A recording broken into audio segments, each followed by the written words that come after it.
कर्पूरगौरं करुणावतारं संसारसारं भुजगेन्द्रहारं सदा विशन्तं उदयारविन्दे भवं भवामि सहितं नमामि।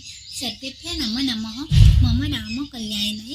अहं केन्द्रीय संस्कृत विश्वविद्यालय श्री महाराज रणवीर सिंह परिसरस्य शिक्षाशास्त्रे द्वितीयवर्षस्य छात्रा अध्यापिका अस्मि।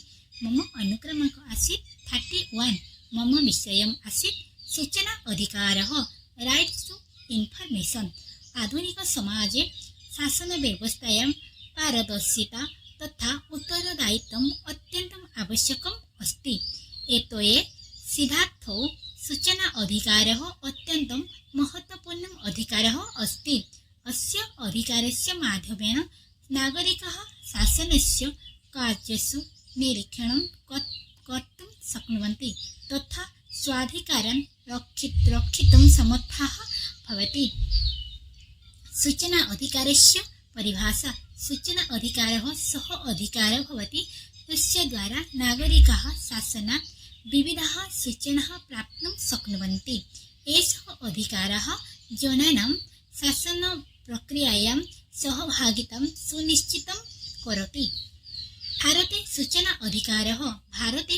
का अधिकार अधिनियम 2005 इति अधिनियमेन एषः अधिकारः विधिवत् स्थापितः अस्ति। अयम् अधिनियमः नागरिकेभ्यः अधिकारं ददाति यत् ते सरकारी कार्यालयेभ्यः यथेष्टां सूचनां याचितुं शक्नुवन्ति। सूचना अधिकारस्य उद्देशः शासनस्य कार्येषु पारदर्शितां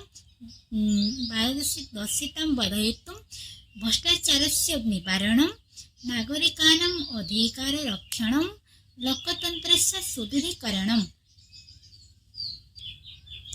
महत्त्वं। सूचना अधिकारः लोकतन्त्रस्य आधारस्तम्भः अस्ति। एषः नागरिकाणां सशक्तीकरणं करोति तथा शासनं जनहिताय कार्यं कर्तुं बाध्यं करोति। अस्य प्रयोगेन नागरिकाः अन्यायस्य विरुद्धं स्वरम् उत्तोलयितुं शक्नुवन्ति। कार्यप्रणाली। नागरिकः लिखितरूपेण आवेदनं कृत्वा कस्यचित् सरकारी विभागात् सूचनां याचते। ततः निर्दिष्टसमये तस्य उत्तरं दातव्यं भवति।